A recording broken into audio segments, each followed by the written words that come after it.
Hey guys, I wanted to talk about this new movie that came out recently called Weapons.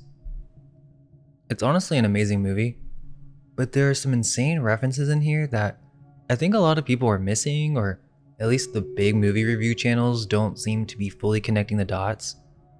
So I wanted to break down the movie and kind of give my interpretation or theory on what's going on, or at least the impression it gives off, because I mean, it's literally about stolen children.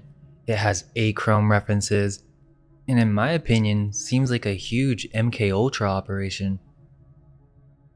I'll let you guys decide, and I'd love to hear your thoughts on it. And there are a bunch of clown references here, which could tie into Nephilim. But yeah, there will be spoilers, just so you know. It is pretty scary, so if you don't like horror, I would just listen to this and I'll explain what it's about. The movie begins with a child narrator saying this is a true story, saying it happened right here in my town 2 years ago. So this child tells us about this event that happened in Maybrook, Philadelphia. And it's important to note that she says this was covered up by the police. She says if you come here and ask anyone, they'll all tell you the same thing that I'm going to tell you now. This beginning narration is going to be a big clue for later, but she now explains what happened. On a random Wednesday, a teacher named Justine Gandy comes into class and all her students are missing except one student named Alex Lilly. There were 18 students in that classroom and he's the only one who showed up. So 17 kids are missing and it's only Gandy's class that this happened to. This is because the night before, at 2:17 in the morning, every other kid woke up, got out of bed, walked downstairs, opened the front door, and ran outside into the darkness. And they kind of run like Naruto. So the police investigate this and they find out that they all left at the same exact time, due to the alarms going off in the Ring cameras. They figure out that all the kids left at the same exact time, and all the footage shows the exact same thing. Kids running out into the front yard and disappearing into the darkness. The police interrogate Alex and he says he doesn't know anything. They ask him if they watched a TV show where someone ran away, but he says no. They also interrogate Gandy, but she doesn't know anything either. So the school shuts down for about a month. And take note of this. The narrator says they kept the school closed for their fake investigation. But after a while, they had to open up the school so the kids that didn't disappear could learn again. Something about that line felt weird to me. So they have this big meeting at the school, and the parents are furious. They think the principal and police are not doing enough in their investigation and they demand answers. Specifically, all the parents think Miss Gandy, the teacher, has something to do with it, as what else could be the answer? Of course, Gandy's nervous and tries to give them an answer, but there really isn't anything she can say to make the parents feel better. They're grieving. I should also note that this movie uses this template of following different characters and all their stories connect, and through that we try to piece together what happened. Right now we're following Justine Gandy, the teacher of the missing children. So after the parents lash out at her, she's extremely stressed out, goes to the gas station to get alcohol so she can kind of drown out everything. She goes home, and as she's watching TV, there's someone at the door. She checks, but no one's there. But then the knocks get louder, and when she goes outside again, no one's there, except now her car is painted with witch in red paint. This is another clue for later. Justine the next day goes to the principal and wants to talk to Alex, the only kid left in the class. But the principal tells her no and to stay away.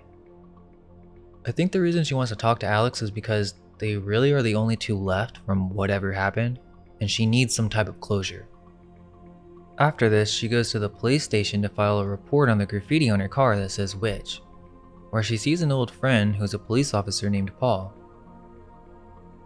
They end up hooking up later that night, and the next day as she's dropping him off, we keep getting this repeated theme of let the investigators do the investigating. But it's obvious they aren't even investigating. After this, Justine decides that she's going to talk to Alex anyway.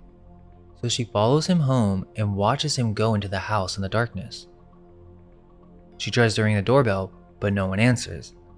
And she's weirded out because the windows are covered in newspapers. She goes to the backyard, and there's a window where she can peek through.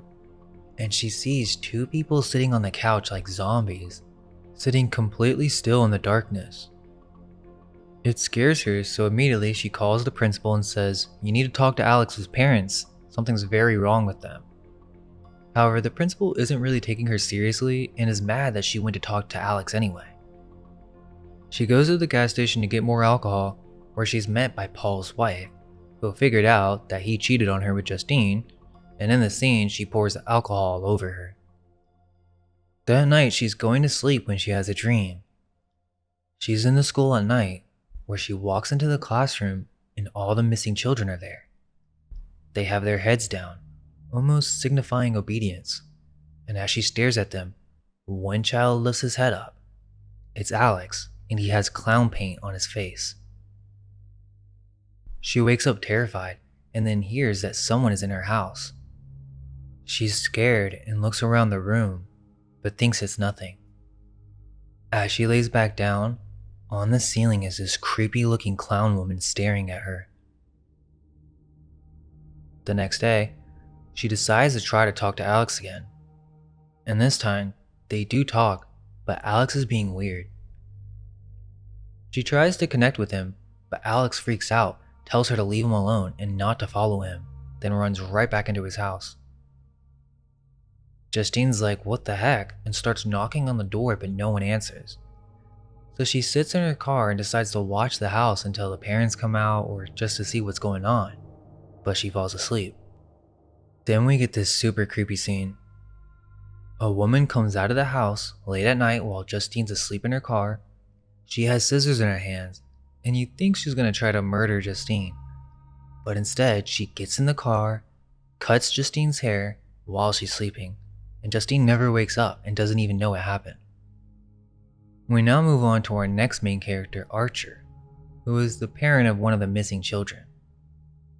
He was the parent at the meeting who was calling out the principal and teacher. He is extremely depressed that his child is missing, but he hasn't given up and starts taking the investigation into his own hands. He goes to the police to press them on the investigation, and again we're met with the same theme. Let the investigators do the investigating, even though they're not doing anything. I should also mention that once we move into another character in the movie, we're no longer in the same time frame. With each character, we're seeing a different perspective and view of the same event. So after this, Archer is at the parent meeting conference and he follows Justine home. We get to see a different perspective of what happened to her when the knocking was going on. But note this for later, the movie insinuates that Archer was the one who painted witch in red on her car, as he works in construction and accidentally had red paint. But it never shows him doing this, so we don't know if it was him or not. That same night, he's going to sleep when he has a dream. He walks downstairs and sees his kid running out the door into the darkness. As he runs into the trees, he loops right back to his house. But strangely, there's an AR-15 floating in the sky above the home with the time 2:17. He goes inside, upstairs to his son's room, where he's sleeping in the bed. But his son's not responding and acting weird. When Archer shines a light on him, it's a man with a wig and clown makeup staring at him smiling. He wakes up from the dream terrified. He goes outside this morning and sees a tower, and decides to plot out on a map the direction in which his child ran. He then goes to the parents of another missing child, notices the direction they ran, and plots that out too. He starts to get a sense of where these children may have been running to. He then goes to the gas station where Justine is filling up on gas, and he confronts her wanting to talk. As this is happening, the principal shows up all bloody and wide-eyed, running just like the children, and he's trying to kill Justine. But Archer helps and saves her. Now we follow Paul, the policeman. This section isn't as important, but basically, after seeing Justine at the police station, reporting the witch graffiti on her car, Paul goes on shift and sees some guy trying to break into a place. He ends up arresting him, and as he's searching him, he gets poked by a needle. Another important reference. He freaks out, punches the kid, but forgets to turn off his cam.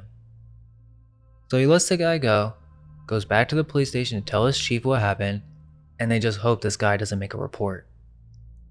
This is when the whole Justine thing happens and they hook up. The next day his wife finds out, and then after he's leaving the police station, he sees this homeless guy again and starts chasing him, furious, kind of blaming him for all the bad stuff that's been happening.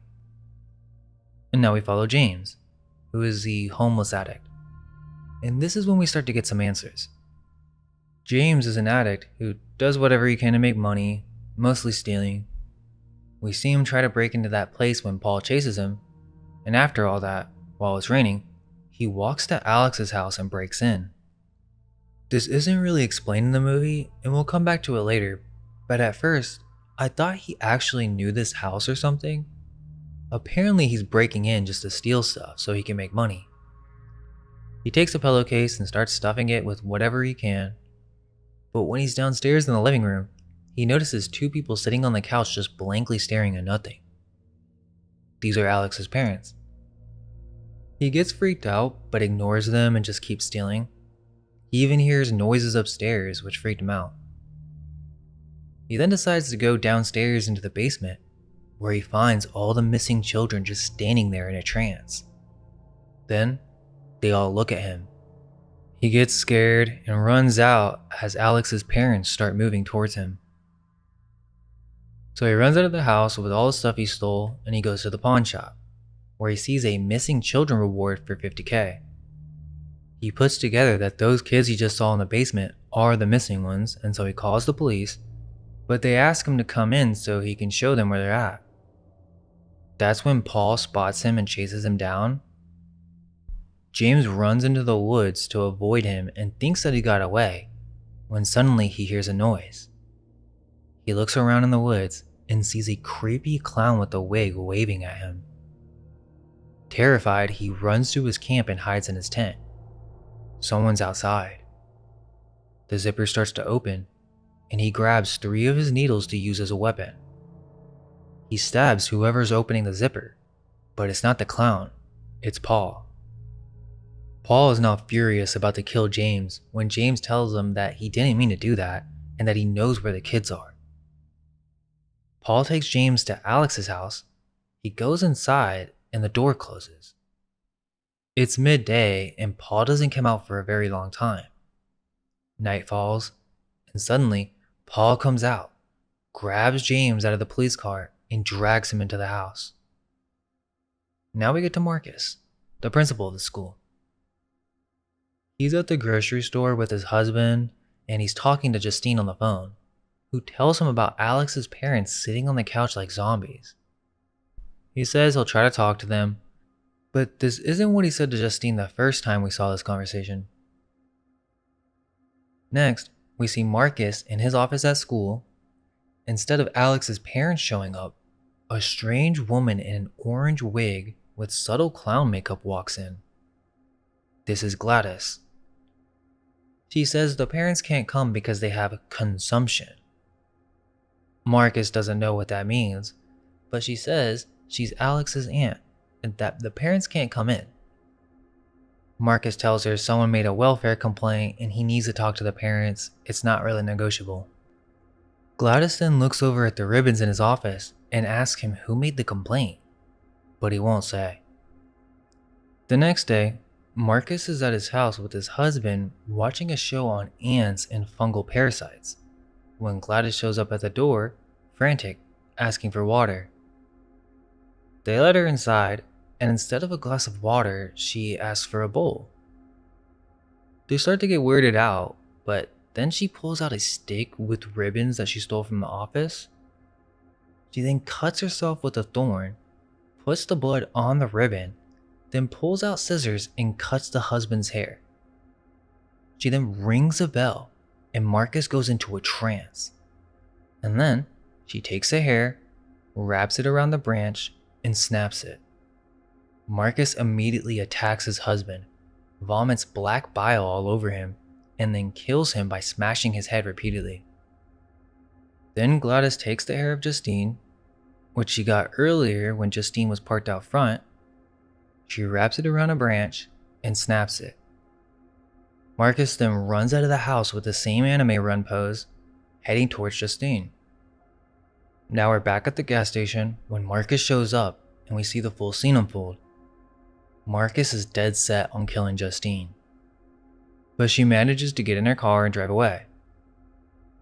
Archer follows Marcus, chasing her until Marcus is hit by a car. Archer and Justine go to the hospital and they start talking. Archer shows her the map that he made, and they figure out that the lines all meet up at Alex's house. Now we follow Alex and we find out what really happened. We're back in the classroom before the kids go missing, and they're having a lesson on parasites. Alex gets bullied at school, but other than that, he's a pretty normal kid. He gets picked up by his dad, who says, "Tonight's the night, pal. Your mom's Aunt Gladys is coming." Apparently she's sick and needs a place to stay. Alex is like, "I don't even know her." And the dad says, "Yeah, I don't know her either." And then adds, "To be honest, I don't think your mom knows her that well either." That's important to note for later. They go home and his mom tells him to clean up and get ready before his Aunt Gladys comes. But wait, whose aunt is this? Is it his mom's or Alex's? The movie plays with this multiple times. It's night now, and Aunt Gladys shows up, carrying a weird potted tree that she brings inside with her. The next morning, the dad is like, "Well, this isn't a hospital, honey. She needs to go somewhere else." But the mom insists she has nowhere else to go. But what do you mean? How about a hospital? Apparently Gladys is extremely sick. His dad drives him to school, and in class, he's taking a test that says, "What time is it?" This is an important detail. In the background, there's a small yellow banner that says "Goats," the only thing readable in the shot. Also note that the kid who bullies Alex here is actually Archer's son, and I think the goats is their mascot as you see it in the entrance. The school ends and Alex waits for his dad to pick him up, but he never shows. So Alex walks home, he walks inside, and his parents are sitting at the dinner table like zombies. Aunt Gladys comes into the living room, looking slightly better now. She says, "Welcome home. I haven't seen you since you were a teeny baby." But that can't be possible because the parents said earlier they hadn't seen her in 15 years, and Alex clearly isn't 15. Alex is like, "What is wrong with my parents?" But Gladys tells him that they're fine and they're just resting. Alex throws water on them, but they don't respond. Gladys gets mad and tells him to go upstairs and go to bed, even though it's not even nighttime. The next day, Alex comes downstairs and the parents are still at the table, unmoved. Gladys says not to worry, they're resting, and tells Alex that he's not to tell anyone about his parents or about her being there. To make sure he doesn't, she shows him what she can do. She takes out a branch, covers it in blood, and makes the parents start stabbing themselves with forks. She says, "I can make your parents hurt themselves. I can even make them eat each other." She has full control over them and can make them do whatever she wants. So Alex goes to school, doesn't say a word, and then comes back home. Now Gladys tells him he has to feed his parents, so Alex has to take care of them just to keep them alive. A few days pass, and one night, Alex walks into Gladys's room and finds her on the ground, very sick. She says she's been sick for a very long time. Alex asks her if she needs to go to a hospital, but she says the hospital can't fix her. But maybe Alex can. She says she was hoping his mom and dad would make her feel better, but it's not working. So she tells Alex he needs to grab a personal object from each of his classmates. Alex asks, "If I do this, will you go back home?" And she implies that she will. The next day, while the kids are playing, Alex sneaks into the classroom and steals the name tags from each of the students' cubbies. He then brings them back to Gladys.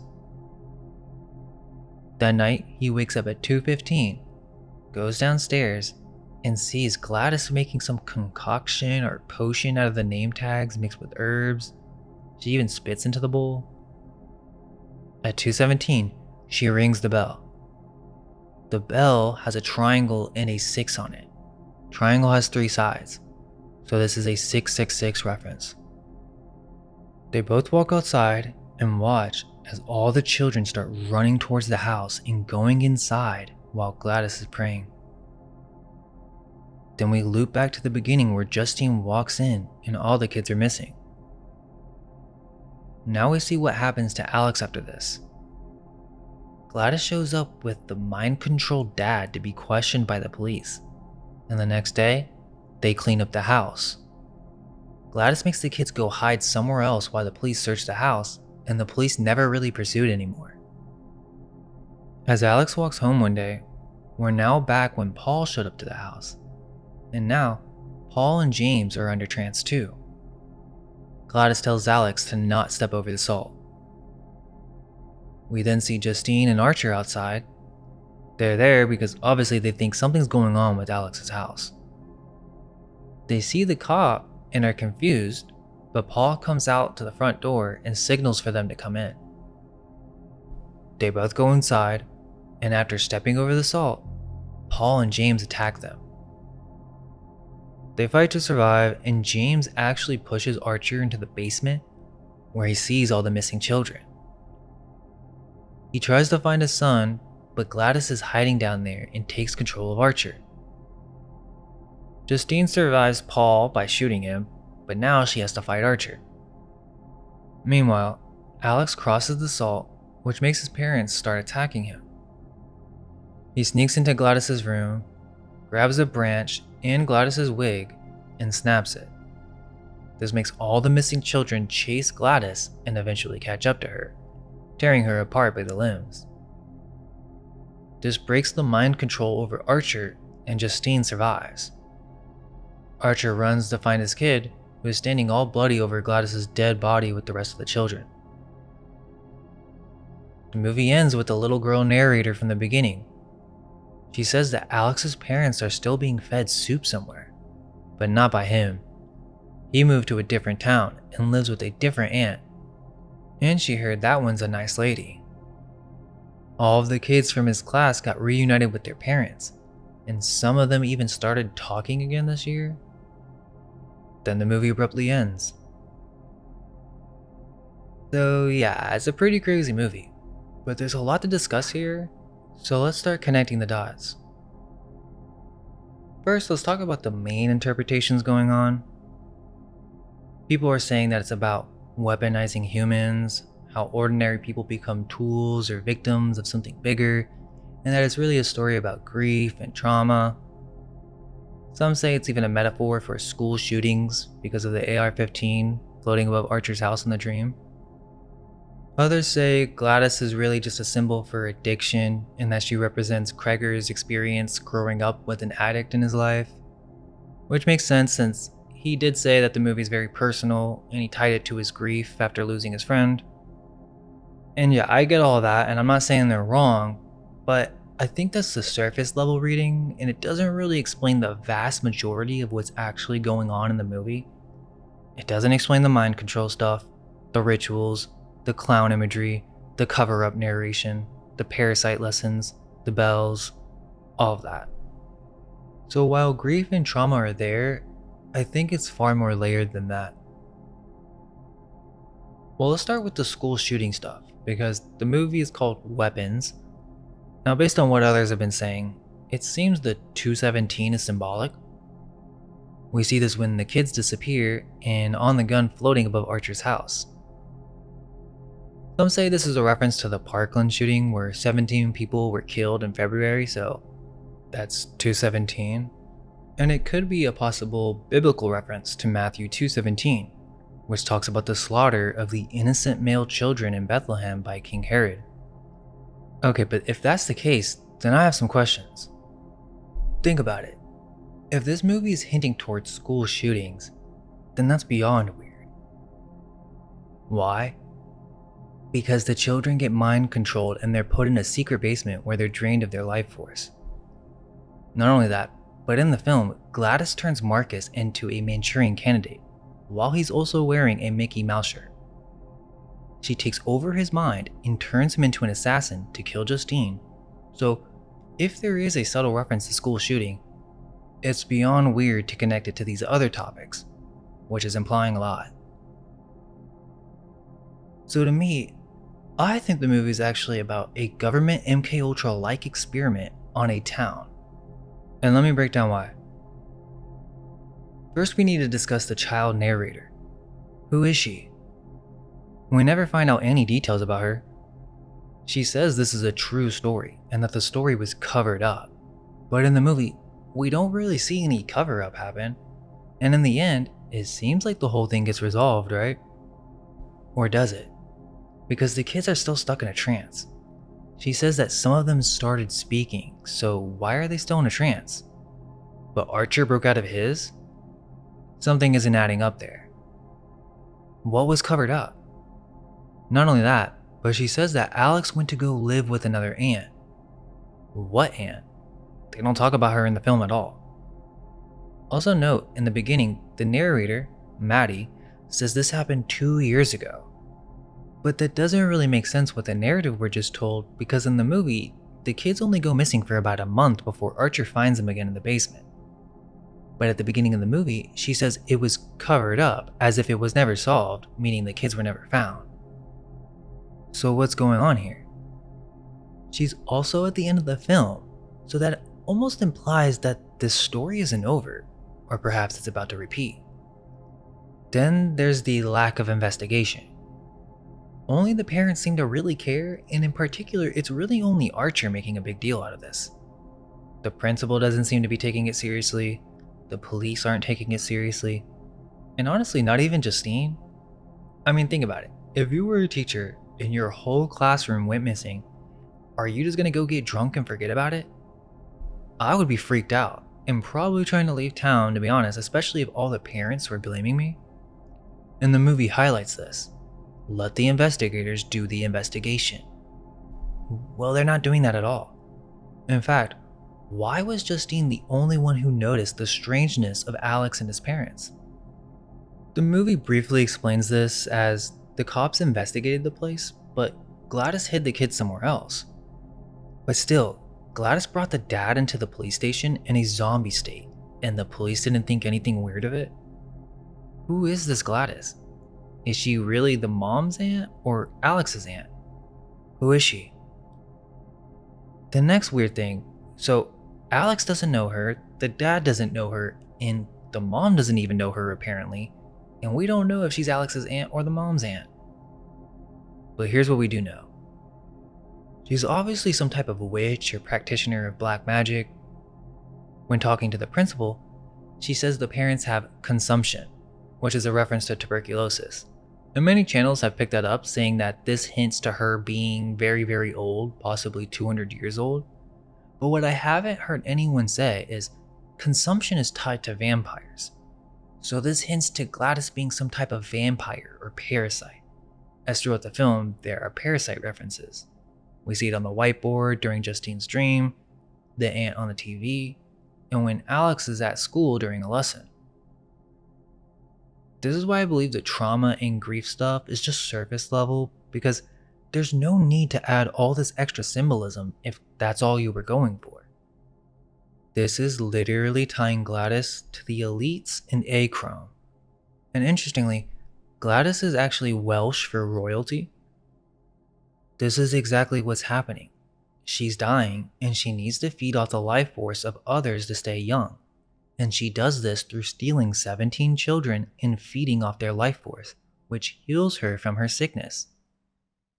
Not only that, but the clown references. What's that all about?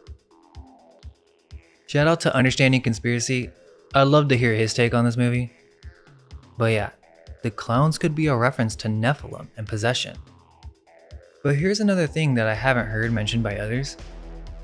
We see several clowns throughout the movie that actually aren't Gladys, even though it kind of implies it's her, but it's not her. On the ceiling in Justine's room, that's a different person.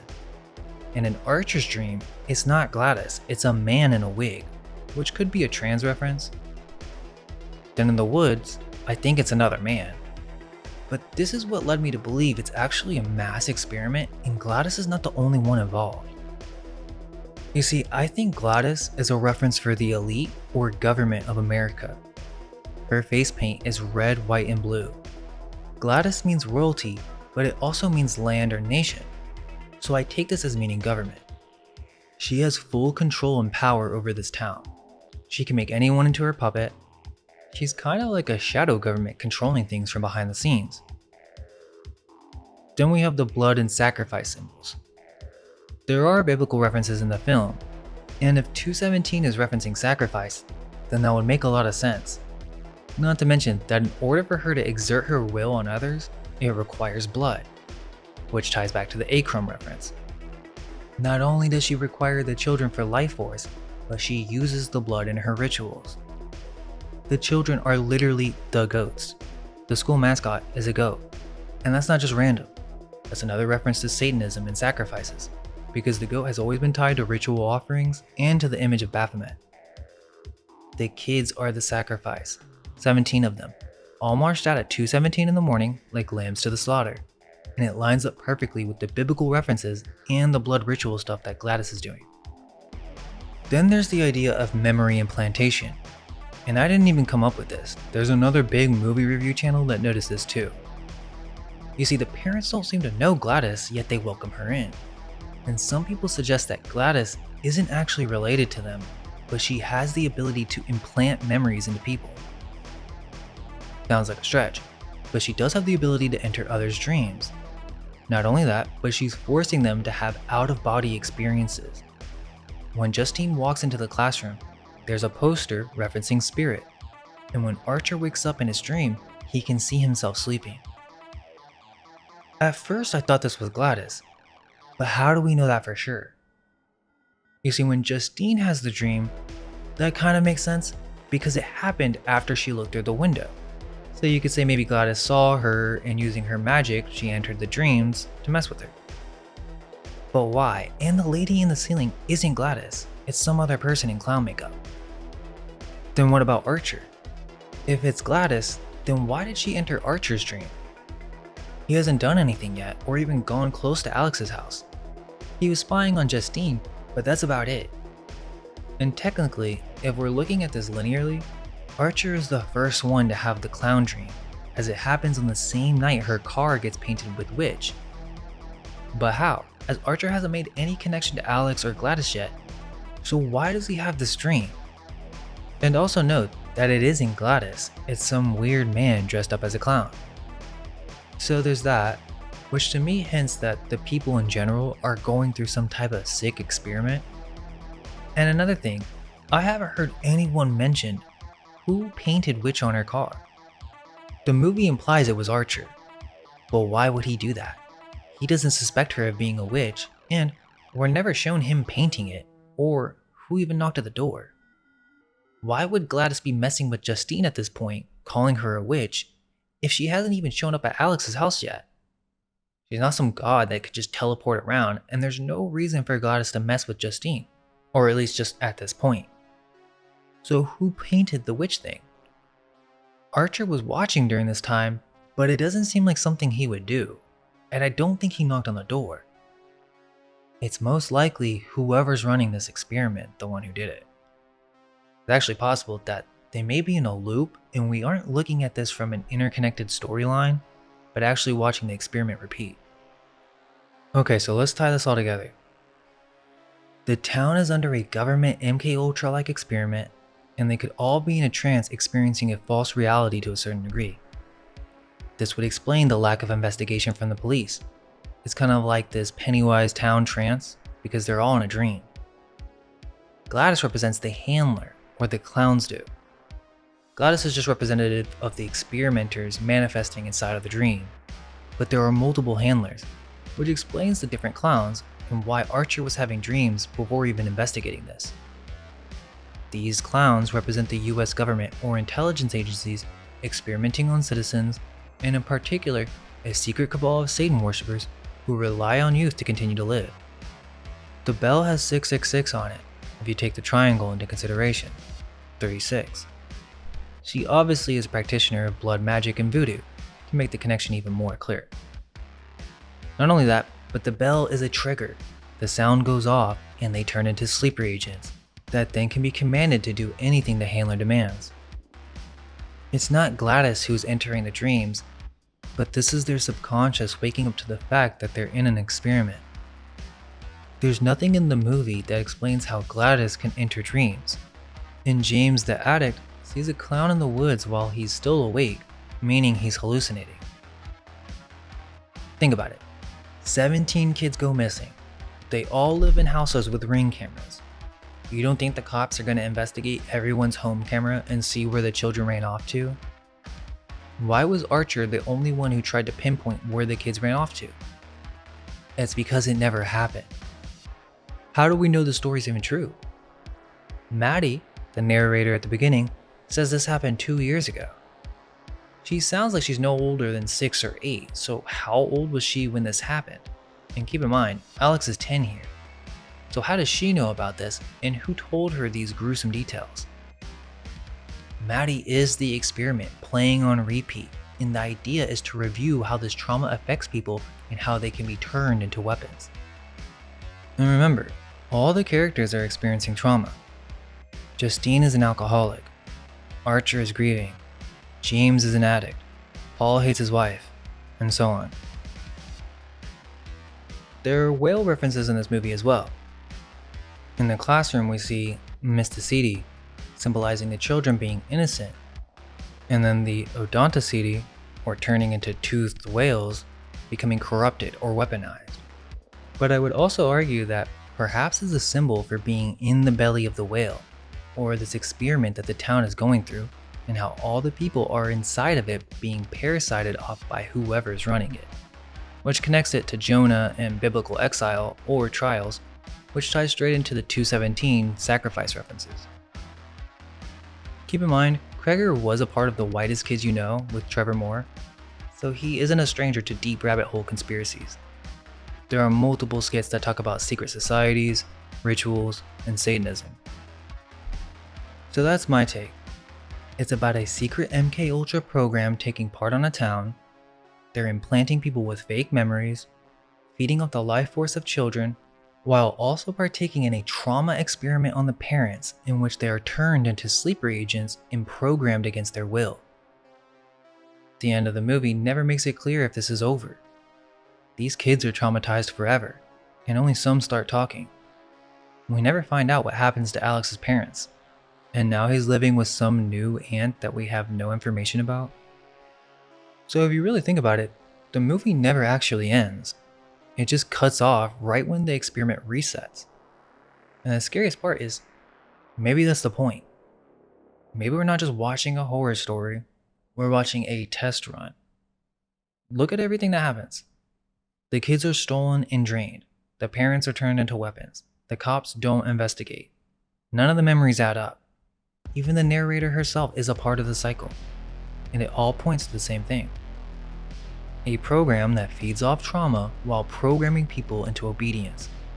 And if you notice, the film never gives you any real closure, because that's not the goal. The goal is to keep the cycle going and study how long people can survive inside the belly of the whale without realizing they're already being consumed. But that was my take. I'm not saying I'm right about the whole thing being an experiment, but many other theories do not account for the clowns or the memory implantation or make any type of links between Dchrome and MKUltra references. And to me, that's the only way it makes sense, because otherwise all that imagery is just wasted. And I don't think Kreger's the type to just throw in wasted symbolism. That's how I would tie it all together.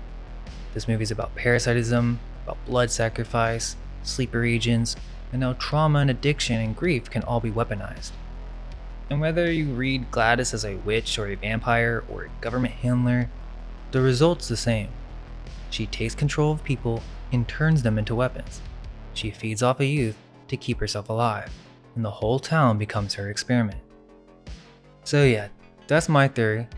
I would love to hear your thoughts and how you interpreted it, because at the very least we can agree that this is way more than just a grief metaphor. This is one of the most layered horror films in years, and if you start connecting the dots, it opens up a much darker picture than what most people are talking about. Thanks for watching. Please smash that like button, and yeah, let me know what movie breakdown I should do next. All we can hope is that our minds may be unveiled. Let go of everything you think to be true. Relax the mind and ask the question, do I truly understand what this reality is?